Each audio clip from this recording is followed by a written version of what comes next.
Chairperson గారికి, మిగతా సభ్యులకి, అలాగే ఖమ్మం, భద్రాద్రి కొత్తగూడెం కలెక్టర్స్కి, సిపి గారికి, అలాగే డిపిసిడిఓ ఆఫీసర్స్, మా కమిషన్ నుంచి చేసినటువంటి ఆఫీసర్స్కి, ఈ కార్యక్రమాన్ని విజయవంతం చేయడానికి ప్రధానంగా ఎవరి కోసమైతే వచ్చామో వాళ్ళంతా కూడా ఇవాళ బీసీ వివిధ కులాలకు సంబంధించిన సంఘాల నాయకులు, వ్యక్తిగతంగా వచ్చినటువంటి వారందరికీ, మీడియా మిత్రులకి, ఈ కార్యక్రమం విజయవంతంగా సాగడానికి కృషి చేస్తున్నటువంటి మిగతా అధికారులకి, అలాగే బందోబస్తు కల్పించిన పోలీస్ అధికారులందరికీ కూడా పేరు పేరున శుభ సాయంత్రం.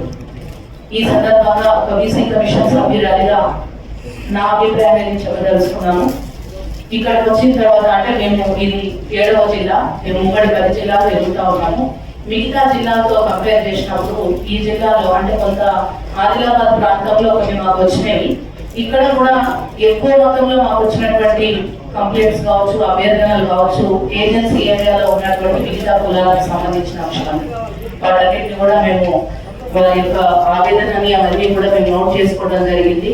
అలాగే ఉర్దూ మీడియంకి సంబంధించి కావచ్చు, వివిధ కులాలకి సంబంధించినటువంటి సర్టిఫికేట్ అంటే వాళ్ళ ఒక కులానికి చెందిన వాళ్ళైతే ఇంకో కులానికి సంబంధించిన సర్టిఫికేట్స్ రావడం కావచ్చు, వాళ్ళకి రావాల్సినటువంటి స్కాలర్షిప్స్ కావచ్చు, స్కూల్స్, కాలేజెస్, ప్రతి ఒక్క అంశం మీద క్రియాశీలకంగా చెప్పడం జరిగింది. ఏ టైటిల్ మీద అయితే మనం పెట్టుకొని వచ్చినామో సామాజికంగా, విద్యాపరంగా, ఆ అంశాల పరంగా నిజంగా ఇవాళ ఖమ్మం వేదికగా జరుగుతున్నటువంటి బీసీ కమిషన్ పబ్లిక్ హియరింగ్ లో చాలా ప్రామాణికమైనటువంటి అంశాలు మా దృష్టికి రావడం జరిగింది. వాటన్నింటినీ కూడా మేము పరిశీలిస్తాము.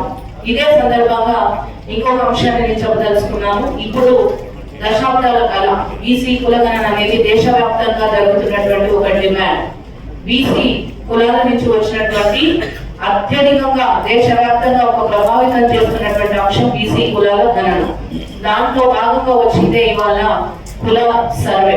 కుల సర్వేకి సంబంధించి బీసీ కులాలతో పాటు ఇతర కులాలు కూడా ఎన్ని ఉన్నాయి అనేటువంటి విషయాన్ని తెలుసుకోవడానికి తెలంగాణ ప్రభుత్వం ప్రతిష్టాత్మకంగా చేపట్టినటువంటి కుల సర్వేలో ప్రజలందరూ కూడా ఇవాళ స్వచ్ఛందంగా పాల్గొనాల్సినటువంటి అవసరం ఉన్నది. ఎలాంటి అపోహలకు కానీ భయాలకు కానీ లోటు కాకుండా మీకు సంబంధించినటువంటి సమాచారాన్ని మీరు ఇచ్చినప్పుడే ఇవాళ కమిషన్ గా మీ దగ్గరికి మేము వచ్చి సేకరించినటువంటి అంశాలకు సంబంధించి న్యాయం చేయాలన్నా, మేమేదైనా ప్రభుత్వానికి సిఫారసు చేయాలన్నా కూడా మాకు ఒక అవకాశం ఉంటుంది. కాబట్టి ఇక్కడికి వచ్చినటువంటి కులాలకు సంబంధించిన సంఘ నాయకులు కావచ్చు, వ్యక్తిగతంగా వచ్చినటువంటి వాళ్ళు కావచ్చు, ఇవాళ ఈ హాల్లో మీకు సంబంధించినటువంటి అభిప్రాయాలు వ్యక్తం చేశారు కదా, ఇదే సామాజిక బాధ్యతగా ఒక సోషల్ రెస్పాన్సిబిలిటీగా భావించి మీరు పబ్లిక్ లోకి వెళ్ళి ఊరూరా వెళ్ళాల్సినటువంటి బాధ్యత ఉంది. ఎందుకంటే ఈ తెలంగాణ పౌరులుగా, భారతదేశ పౌరులుగా అది మన బాధ్యత.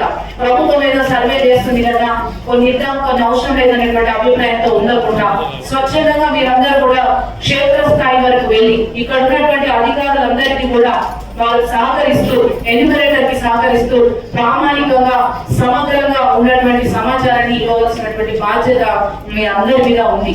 అలాంటి ఇచ్చినప్పుడు మాత్రమే విద్యా ఉద్యోగ అవకాశాలు కావచ్చు, సమాజంలో గుర్తింపుకు రోజుకొని కులాలకి గుర్తింపు దక్కడం కావచ్చు, ఆర్థికంగా వెలుగుకోవడానికి వెల్ఫేర్ అండ్ డెవలప్మెంట్ కి సంబంధించినటువంటి అంశాల విషయంలో కావచ్చు, ఆర్థికంగా వెనుకబడతనం నుంచి ముందుకు రావడం కావచ్చు, అలాగే రాజకీయ ప్రాతినిధ్యం, ముఖ్యంగా సుప్రీంకోర్టు ఇచ్చినటువంటి ఆర్డర్ లో భాగంగా రాజకీయంగా ఇవ్వవలసినటువంటి ప్రాతినిధ్యం, పొలిటికల్ బ్యాక్వర్డ్నెస్ కి సంబంధించినటువంటి అంశం కావచ్చు, వీటన్నింటి పట్ల కూడా న్యాయం జరగడానికి అవకాశం ఉంటది. కాబట్టి ఇవాళ బీసీ కమిషన్ ముందు మీరు ఏదైతే అభ్యర్థనలు వ్యక్తం చేసినప్పుడు గౌరవ చైర్పర్సన్ కలెక్టర్స్ కి కూడా చెప్పడం జరిగింది. మీరు ఏ అభ్యర్థన ఉన్నా కూడా వాళ్ళతో ఒక ఫ్రెండ్లీగా మాట్లాడినప్పుడు చాలా గౌరవంగా సహకరించే కలెక్టర్స్ వాళ్ళ మార్నింగ్ నుంచి మాతో పాటు వాళ్ళు కూడా కూర్చున్నారు. ఇక్కడ బీసీ వెల్ఫేర్ డిపార్ట్మెంట్ సంబంధించిన అధికారులు ఉన్నారు. వీళ్ళందరూ కూడా మీ సమస్యలు నోట్ చేసుకున్నారు కదా, వాటన్నింటినీ కూడా వాళ్ళతో కలిసి ఒక స్నేహపూర్వకంగా సమస్యలు పరిష్కరించుకునే దిశగా ముందుకు వెళ్ళాలి. ఏవైనా మీకు ఇంకా సమస్యలు ఉంటే మా కమిషన్ ఆఫీస్ కి హైదరాబాద్ కూడా రావచ్చు. ఈ విషయాన్ని మీ దృష్టికి తీసుకొస్తూ నాకు అవకాశం ఇచ్చినందుకు ధన్యవాదాలు.